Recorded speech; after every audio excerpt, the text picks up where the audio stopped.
for April 3rd, 2018 to order. Reverend Paul Ellis from Maricopa Police Department will lead us in the invocation, followed by the pledge, which I will lead us in. If you'd all please stand. Mr. Mayor, Vice Mayor, City Council, and friends, would you bow with me in prayer? Our Heavenly Father, we thank you for the privilege of living in such a great country and city as this. We pray your blessing upon those who make decisions tonight that affect us as citizens of Maricopa. Bless them, I pray, and direct their thoughts. We pray for those that serve us in our community, that you will bless them as well, and all who live within the borders of our great city.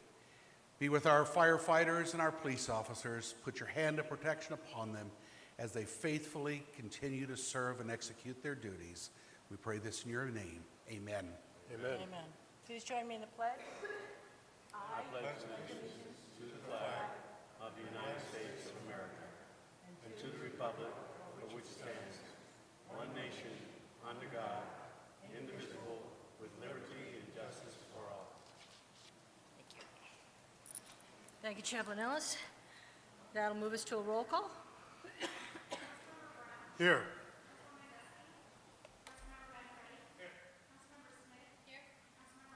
Here. Here. Here. Thank you. As you hear, Mayor Price is with us via phone. He is taking a much-needed break and is out of town, and Councilwoman Gussie could not be with us this evening, but we do have a quorum. One of the things that happened after we had adjourned, one of the council members has asked to pull one of the items. Councilmember Smith? Okay, I'd like to pull item 9.5. That'll be the first item we talk about under the regular items. Is there a question you had to ask now, or would you like to wait? Okay, all right. Okay, moving on, proclamations, acknowledgements, and awards. We do have a proclamation tonight, and I would ask any of our BCC, CERT, or volunteers from the police department members that are in attendance tonight to please join me up front, after which, council, I'm going to invite you down for a photo op.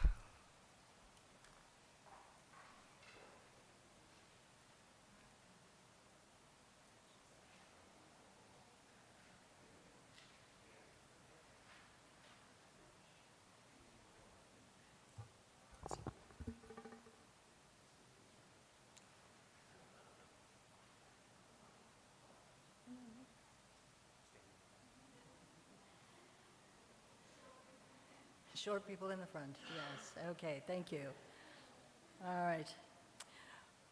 Whereas individuals and communities are at the center of social change, discovering their power to make a positive difference, and whereas giving of oneself in service to others through volunteerism empowers the giver and the recipient, and whereas the entire community can inspire, equip, and mobilize people who take action through volunteerism that changes the world, and whereas citizens who volunteer their time provide invaluable assistance not measured in dollars, but rather in the spirit of helping that multiplies in value when each citizen reaches out to assist another, and whereas volunteers throughout the city of Maricopa donate time and talent to a wide variety of human service programs, such as senior services, substance abuse awareness and rehabilitation, the food bank, domestic violence and abuse, child abuse, human trafficking, homelessness, veterans programs and resources, activities for youth, crime prevention,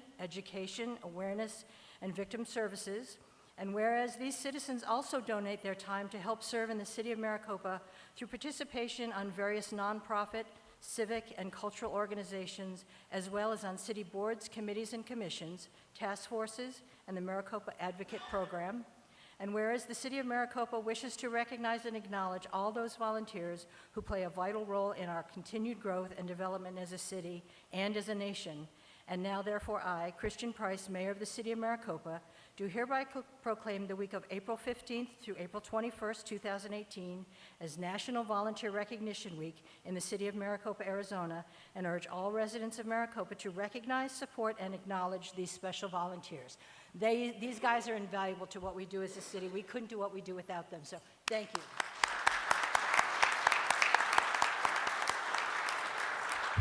If I can ask anyone else in the audience who's affiliated with a nonprofit to also join us up here, and council, if you would come down and join us for a photo op, please.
Thank you to all the volunteers that took time to be here with us tonight, and everybody that volunteers their time and talent in the city of Maricopa. We appreciate it very much.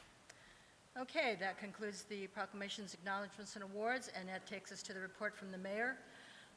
As you heard earlier in work session, it's been a busy couple of weeks here. On the 24th, we celebrated our 14th annual Salsa Festival. We had a great turnout, a lot of great salsa, a lot of great entertainment. The weather cooperated, so it was a really nice day. On March 25th, myself and Councilmember Wade had the honor of attending the Maricopa PD Volunteer Recognition Dinner. It marks the 10th anniversary of our volunteers in police services for Maricopa PD. So I want to recognize all those folks who put in their time to help keep our city safe.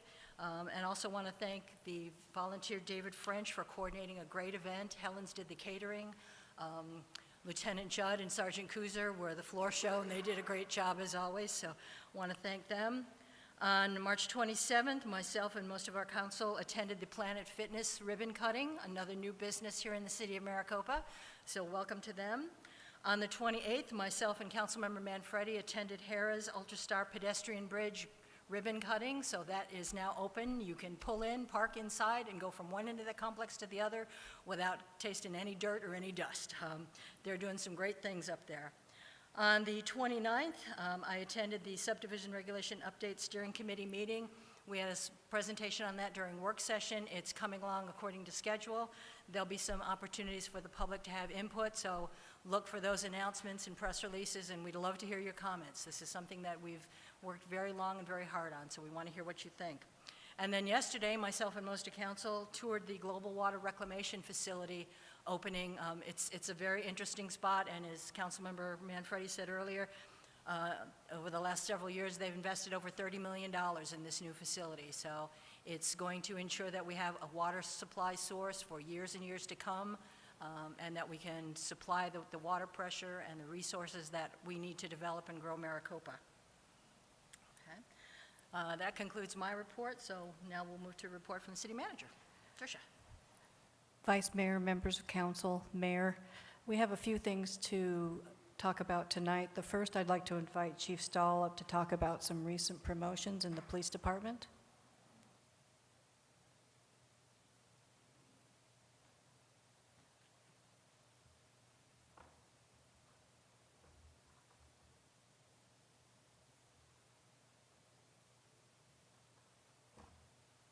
Good evening, Mayor / Vice Mayor and council members.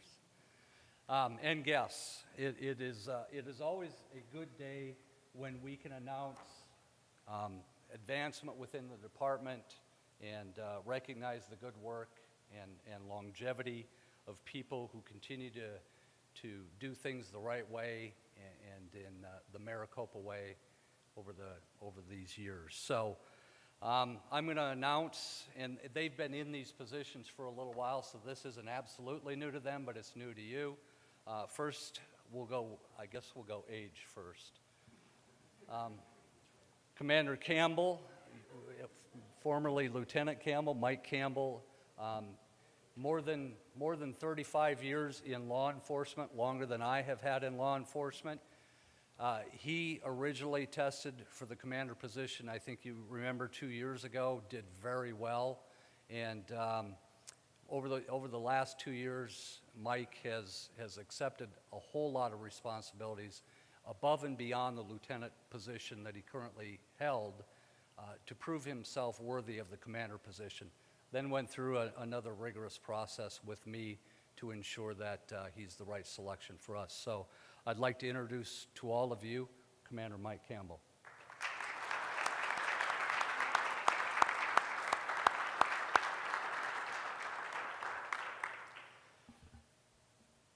Lieutenant Josh Paulson. Josh comes to the city of Maricopa. He's been here almost the entire time. And he came to us from another jurisdiction, or at least a couple jurisdictions, and has, when I came here, he was an officer. Actually, he was a detective in the Detective Bureau and was doing some outstanding things.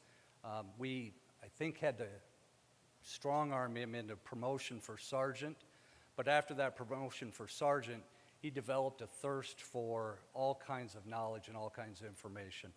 He has headed up our GOHS task force, done a lot of things above and beyond what a normal sergeant would do. Then we threw his feet to the fire when Lieutenant Judd got promoted and put him in CID back in where he had originally come from. Excuse me.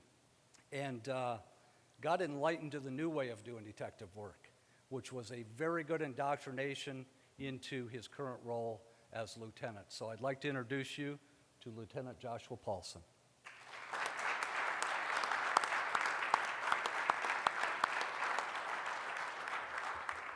And a lot of the guests here, the entourage, are Lieutenant Paulson's family, friends, co-workers, and some others that, yeah.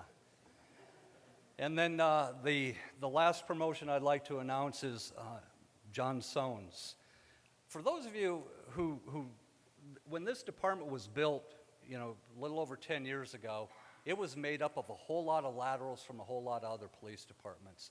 And John was one of the first 2 officers who actually went through an academy to learn the Maricopa way. I mean, he came in, the only thing he's known is Maricopa. And John has a military background. He still continues to contribute to the military. He is a faithful servant to not only this community, but the United States of America in his capacity with the military service. He has done an outstanding job. Most of the time he worked nights, so you may not have seen him very much. He's one of our shift 1 people that melts in the sun, so to speak.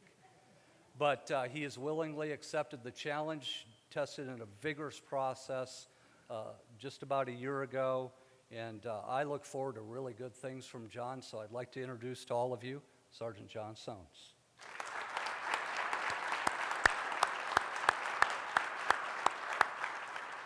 And I know there's some people back there that want some pictures, so we'll put you guys front and center so you can have some pictures taken.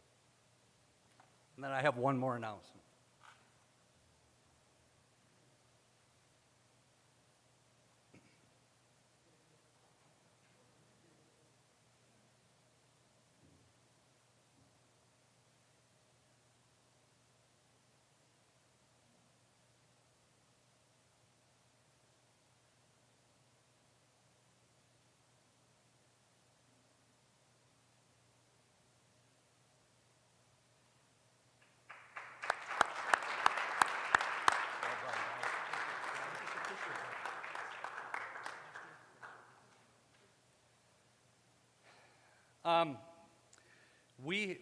During all of the testing process and everything like that, we've also gone through a very rigorous process.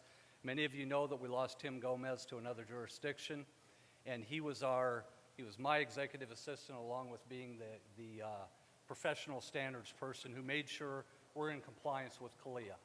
Well, right before we have our on-site visit to affirm that we are in compliance with CALEA, he leaves. So fortunately, we have replaced Tim with Leslie Rodano from Illinois. She comes from an agency that also did CALIA, so she tested very well in the process. It was her throwing her feet to the fire as soon as she came in. She had to meet with the on-site assessors, and then Commander Hughes and Leslie went to not Plano, Texas, Frisco, Texas. And just last week, they accepted our successful completion of the CLIA accreditation process.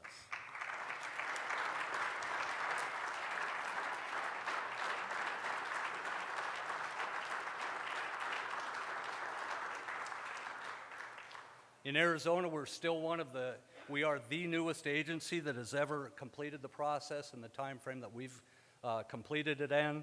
And I believe there's still only like 7 agencies in the state of Arizona that actually go through this rigorous process. So Jennifer, contact our risk management people. We should be able to reduce our premiums even further. Thank you. City Manager. Thanks, Chief. Thank you, Chief. Fred will now come up and show you a video on the Salsa Festival. Good evening, Mr. Mayor, by phone, Vice Mayor, members of council. As many of you have mentioned, we had the Salsa Festival on the 24th of March. A very successful, I'll say it's the most successful one I've been to. And so some of you have said it's one of the best ones we've had, so I'll confirm that. So we have a video for you, so sit back and enjoy.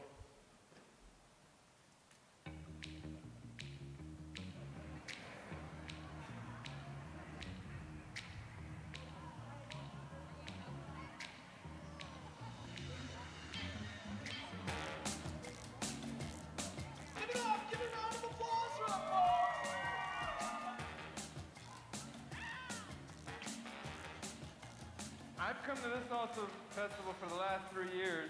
It's a local festival, it's a smaller town, and people just flock to these kind of events here.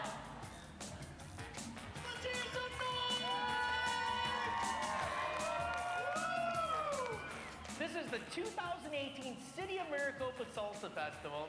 It's absolutely just such a great event. It's a great way to kick off the year with our events. Tons of energy, tons of great food. It's all about the chips, it's all about the salsa. Our effing hot is roasted jalapeno, roasted serrano, dried habanero. So it kicks it up a little more, but it also has flavor. I've had some salsa. It's been very spicy and hot too. The big thing going on obviously is the Salsa Festival and the rating and the voting on the best salsa. I have poured over 14 gallons worth of watermelon salsa. I have made over 16 gallons of watermelon salsa, and I've had a blast. It's been a great experience. It really has. I think this was great for the city. I think this was great for, the community. I think we'll be talking about it for days after this. So, I didn't get to see the pepper contest, but I heard it, so it sounded like it was doing well. Let's go, let's go. Let's go, crowd, let's give him some love, let's give him some love. We're gonna need it after this. 3, 2, 1. Get crazy, come on.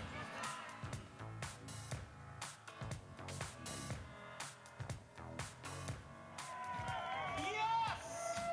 We decided to surprise you guys with 2 instead of 1. That was his fault. You can blame Anthony. It doesn't matter if you're drooling on yourself.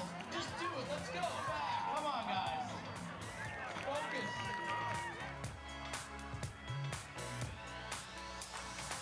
Come on, guys. Let's make some noise so we can finish the last skill. Loud noise stops the pain. Harvey Miller's he has to help. Give it up for Ricardo Martinez.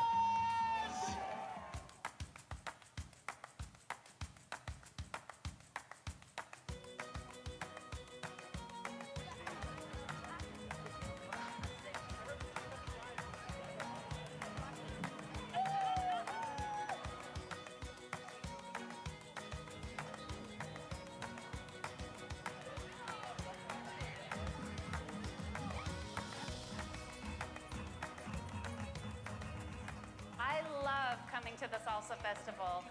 My son and I come every single year and have pictures made and remember every single time we're here. So this is a tradition we have to come to. Maricopa, it's a great place to be. There's tons of stuff you can do. A lot of activities going on. You can see behind us with the kids area for the inflatables that kids are jumping up and down on.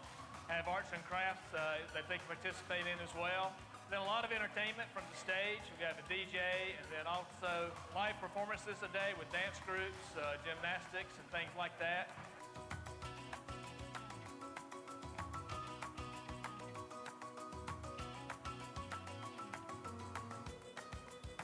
I'll say shout out to Maricopa for being one of the best places I've ever been. Please, they need your help.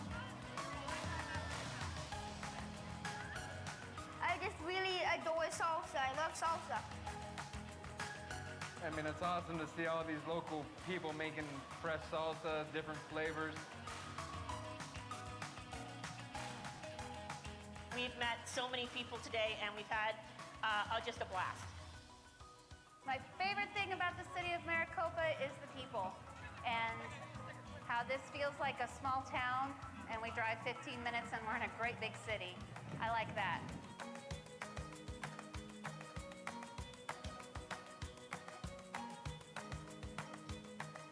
Good job, everybody. Good job. Give it up, everybody. Good team.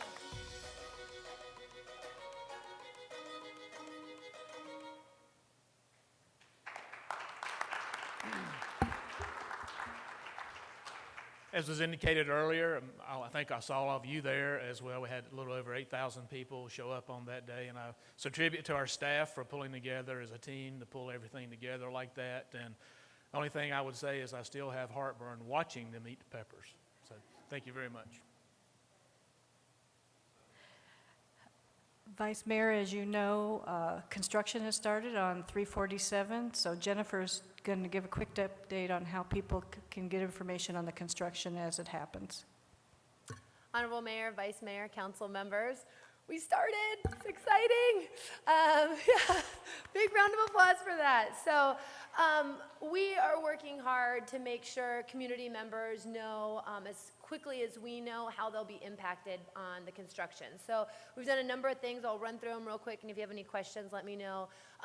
We have contracted with Teresa Mackin from MacPro, and so she is attending the weekly construction meetings with our public works staff, as well as ADOT and Ames Construction. So she's getting up-to-date information and listening for those key messages to communicate any closures, lane changes, any other impacts that businesses or residents can anticipate. So she leaves that meeting and she comes back and crafts a message that we can send out to the community. She puts together any maps. You may have saw the news release we sent out on Friday, so she built that graphic for us to show where the closures will be this week, and then we work back and forth on wordsmithing and when we'll get that out. And any questions, the meetings are on Tuesday. This week there were some questions about where the detours might be, so we worked that out and had it by Friday and got the information out. So as quickly as we can, we'll get that information out. When we send it out, we send it to our entire email distribution list, which has about 26,000 people on it. So it goes to a lot of folks. We post it to our overpasstracker.com website, and we also send it out on social media. Teresa is also in those meetings listening for any impacts to businesses. Today she was in the meeting. We have on Thursday night a closure on Honeycutt that we didn't anticipate going as far as it's going to go, and so it is going to impact those businesses on the north side of Honeycutt. She heard that in the meeting and went straight over to those businesses and talked to them to make sure that they would be out of there. The closure starts at 9 p.m. By 9 p.m., a couple of them said, hey, we close at 9.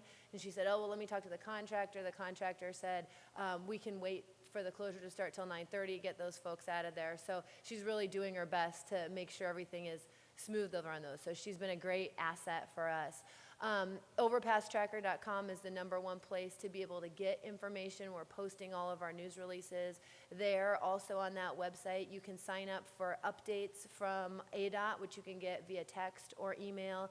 We also have our phone number or our hotline, which is 316-6910. And so that's available 24/7 to folks to call. Teresa and her team are manning the phone. So if they get the call and they know the answer to the question, they'll tell them on the spot what's going on. If it's something that they have to research a little further, they will do that. Reach out to staff, reach out to ADOT, reach out to Ames, get the information, and either staff or Teresa and her team will get back to folks. If there is an emergency that occurs, water line or anything like that that might occur in the construction, we have our Nixle updates that we can send out immediately, text messages to folks, and then we'll update that on social media as we need to. So we're working hard to get that out as quickly as we can, and overnight tonight we'll have a road closure on Maricopa Casa Grande that starts at 9 and will be done at 5 a.m. So, yeah. I don't know if you have any questions. Council, any questions? No, okay. All right, thank When you. was that hotline number again? It is 520-316-6910. Thank you. Thank you. I just have one last item. We have started our city manager recruitment. Council met last week and selected candidates to interview. Interviews are set over 2 days on April 16th and 17th. We will have 3 panels conducting simultaneous interviews with different candidates on the 16th. There will be a directors panel made up of department directors. There's going to be a community panel made up of community members, and then the council will be meeting with the candidates on the 16th. The 17th, we will have another round of interviews with the top candidates, and then we will have a meet and greet for the public on the night of the 17th for them to come see the finalists and give us your input on those finalists. So we have started the process and hope to make a decision soon. And that's all. Thank you.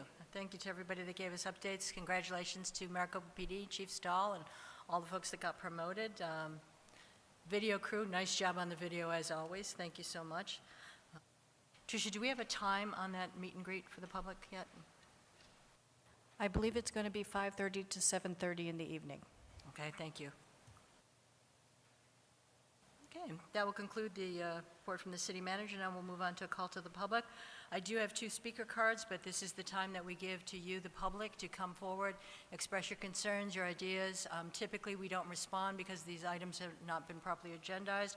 That doesn't mean that we're not hearing what you have to say and that we can possibly refer you to a staff member or get back to you with additional information. So I do have 2 speaker cards, one of which I want to just take a moment to acknowledge this gentleman because he was very much responsible for helping us get this overpass project. That's former Mayor Kelly Anderson. So. And the other speaker card is Rich Vitiello. Are you guys doing this together? It's a sign Okay, dance, go yes. ahead. Vice Mayor Chapados, I yield my time to Mr. Vitiello. Vice Mayor, Mayor, Council, I just want to thank staff for doing what a great job it's also. It was absolutely fantastic. It was a great time. It was very well presented by everybody, and I loved it, and I had a great time. I just almost died watching that video of the guy eating those peppers. But speaking about Copper Sky and what a great park it is, 2 years ago, we had a softball tournament for a good friend of ours. Izzy was in that accident 2 years ago at 347 in Riggs Road. He has been in a coma since then, and we pray that he comes out of it. It's been 2 years. He's a correction officer. He's a husband. He's also a father. Unfortunately, the insurance is starting to run out. So our first softball tournament that we held for him 2 years ago, we raised a little over $11,000. Hopefully this year our goal is to raise $20,000. So I have some cards here that gives you the dates. It's going to be April 15th. It's a Sunday. It starts at 8 o'clock in the morning and run till about roughly 6, 7 at night. We will be taking donations all day long. Every dollar counts. Every dollar is precious for this family. So we ask the community to come out and support this. A couple years ago, 2 years ago, when we had the first annual softball tournament, 2 council members donated $100 each. So Kelly and I put our heads together, and we kind of said, well, if the council members care to do that again, and if all 7 of them do it, Kelly and I will match the donations that come from council. So we encourage people to donate. We ask people to come out and donate. We do have cards here, so we can, anybody wants these, it'll be publicized in newspapers, just to get it out. So we just ask people if they want to take any of these, we're more than happy to give you one. And very simple, we just ask to donate. I mean, it's a great cause. Bills are racking up like crazy. They have a mortgage to pay. So anyway, he's a good friend of all of ours, and Kelly and I have been playing with him for 12 years now.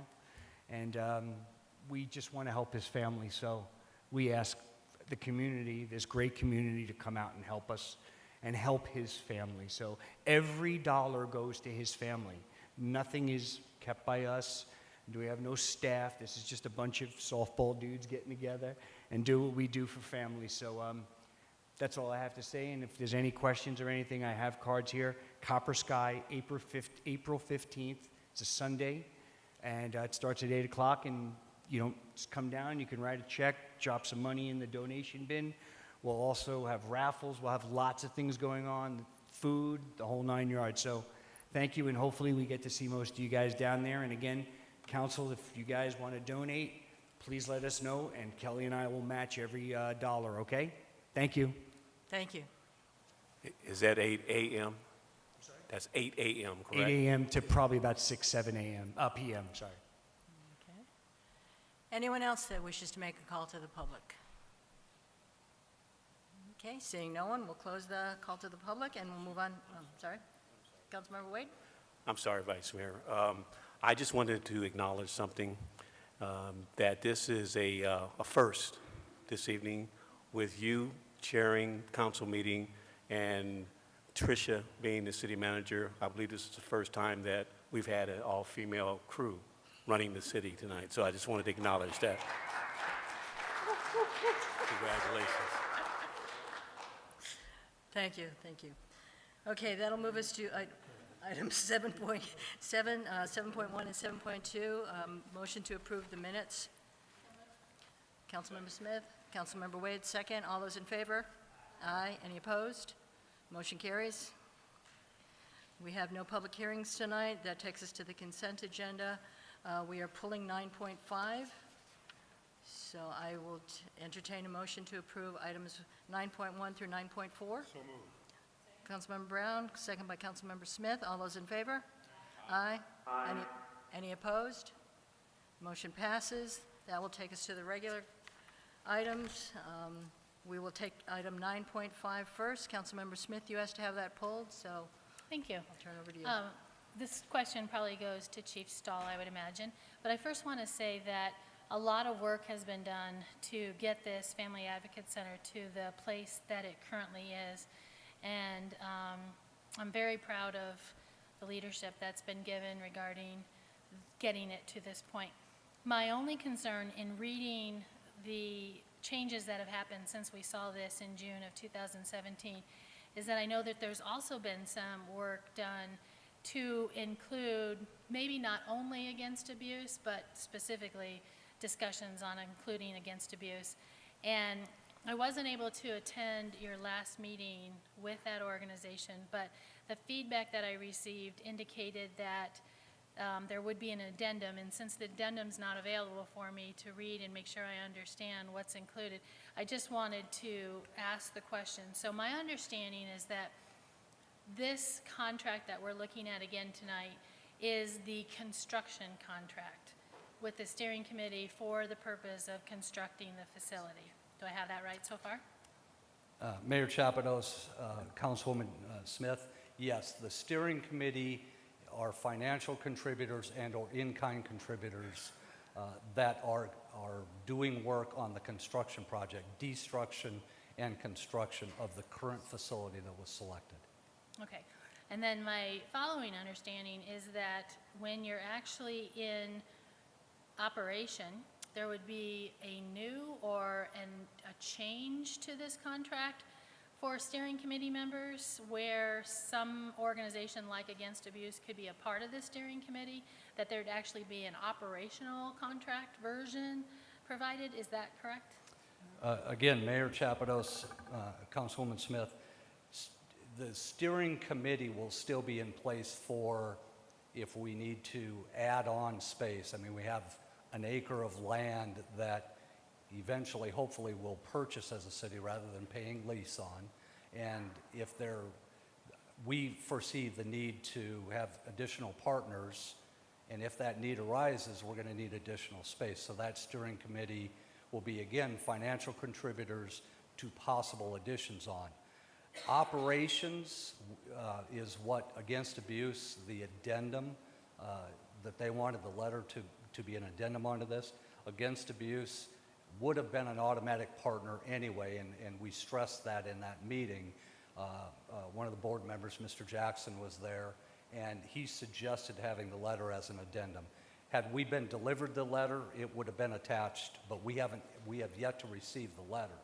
So that is just how family advocacy centers operate. They bring all the partners in to make sure that we have all Pinal County and specifically Western Pinal County represented in the full 360 services that we provide, because we focus, our focus is criminal justice. It is investigating the case forensically, making sure prosecutors are there, making sure all those immediate things for the criminal justice portion of the case is, and then we refer out to all of the 360 partners, again, of which Against Abuse would be part of, because they're a referral agency. They currently are, and they will be in the future.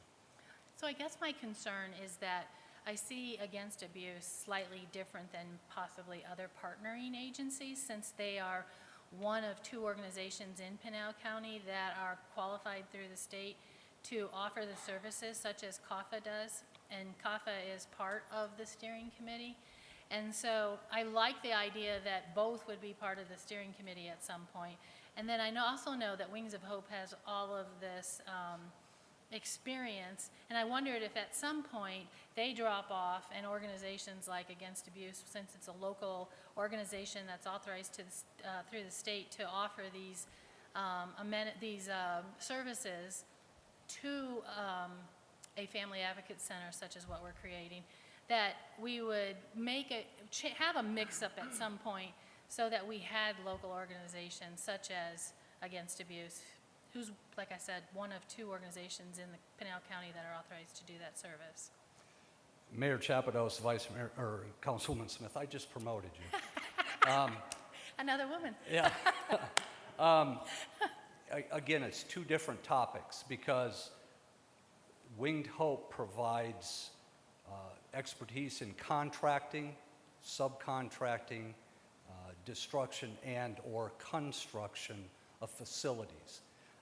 Regardless of their address, I mean, they've provided their services to Glendale, Maricopa County Sheriff's Office, Mesa, Chandler, and soon to be Gilbert, and all of their advocacy centers, regardless of whether their address is Gilbert, Phoenix, whatever, they provide these services which will save this city probably $75,000 in construction of this building. So they will never drop off as a steering committee if I'm around, because they provide that valuable of a service, of in-kind service. They provide the expertise, too, in making sure that we do it the right way. Against Abuse, Inc. does a great service in providing us a referral service for all of our victims. And they are one of many throughout the state that provide that same service, but they specifically provide it here in Western Pinal County. And they are great partners, and we want to continue to keep them as great partners. With the services that they provide that are similar, if not the same as CAFA, do you see them being equals on your steering committee or in your services?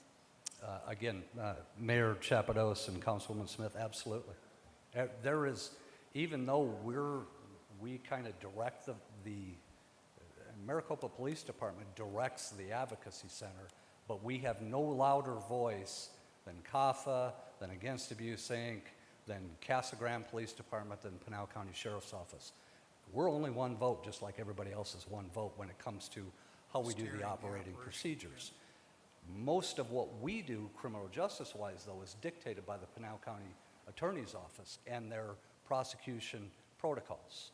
It is how the Pinal County Attorney's Office gets funded by the state so that they can pay for sexual assault exams, they can pay for SANE nurse exams, they can pay for forensic interviewers. They have to have these protocols or the state will not refund the Pinal County Attorney's Office for those services. I just feel as though there's a slight disconnect in how the direction was interpreted during the meeting and your description. And I think it's because your description is perfectly vivid for you.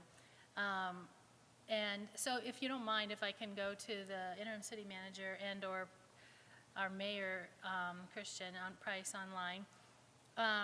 So the way that I received feedback was that there would be a second contract or an addendum to the contract where people, different groups would be let into the steering committee process of this Facility Advocate Center.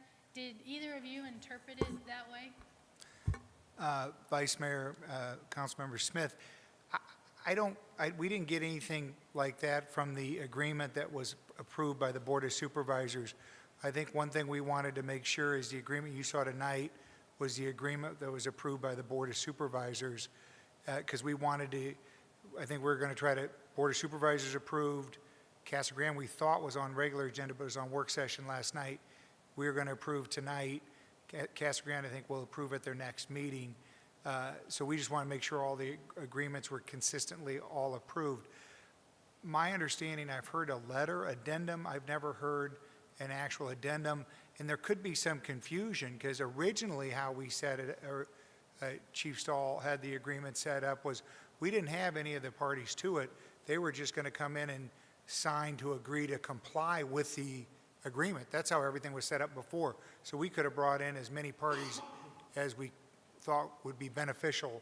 But then because Pinal County wanted it redrafted to add the parties, I think Casa Grande also had a couple changes. That's how actually all the parties got added to this agreement. There's other changes too, but at one time the agreement was set up, and I think it was after a potentially agreement that they used out in Glendale, where they just have the actual parties, once they're willing to come in and help out, they sign up as a party to the agreement. So, I mean, so that might be where the confusion is, but I think at this point we have the actual parties that are signatories to the agreement with the understanding that additional parties can be brought on later.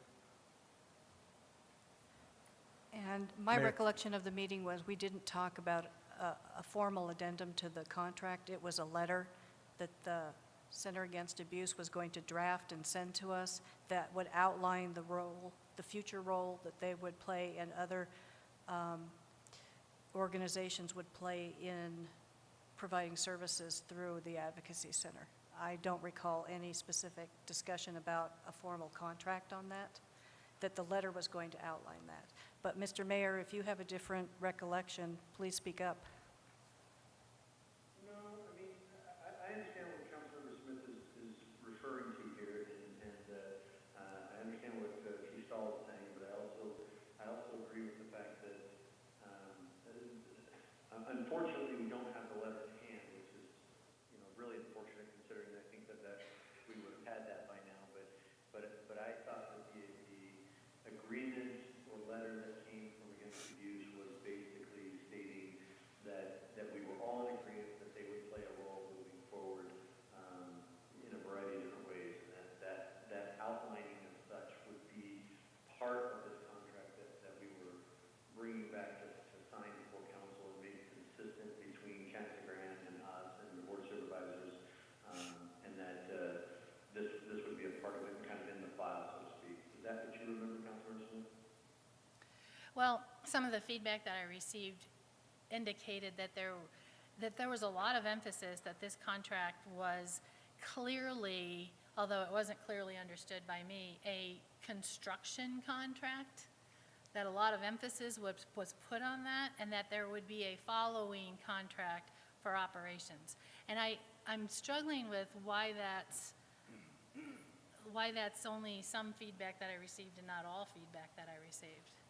Mayor Chapados, and if I might, Councilwoman Smith, I think the word contract is misleading you, because people that provide the services, like Against Abuse, Inc., can opt in and/or opt out at any point in time without violating any contractual agreement.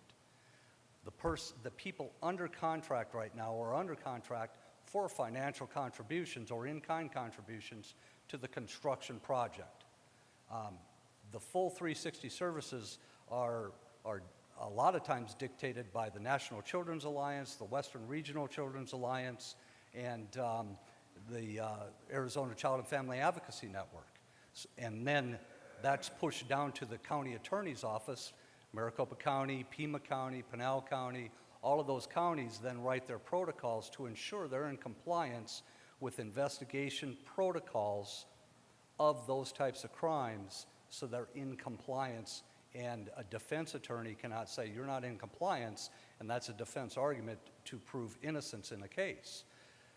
So the ongoing agreement, addendum, letter is not a contractual obligation for Against Abuse at all. They are always welcome in to the overall operations once the construction is in place.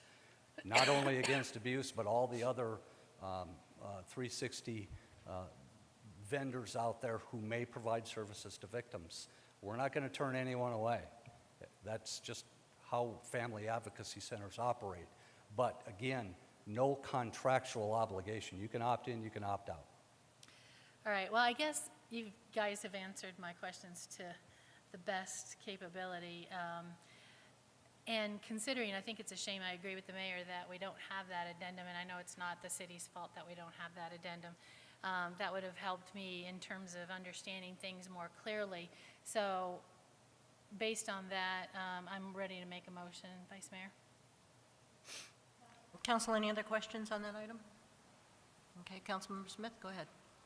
I'd like to motion to approve item 9.5. Second. Okay, Councilmember Smith, motion to approve.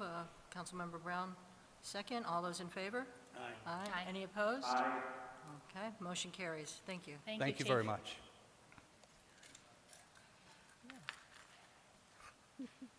Okay, that'll take us to the regular agenda. Item 10.1, the mayor and city council shall discuss and possibly take action to cancel or reschedule the April 17th, 2018 city council regular meeting.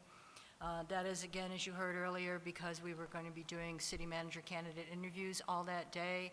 And we would like to move that regular council meeting to the following Tuesday, April 24th.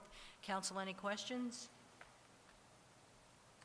Okay, I'll entertain a motion. Ms. Vice Mayor, move to adopt. Okay, Henry, moved. Do I have a second?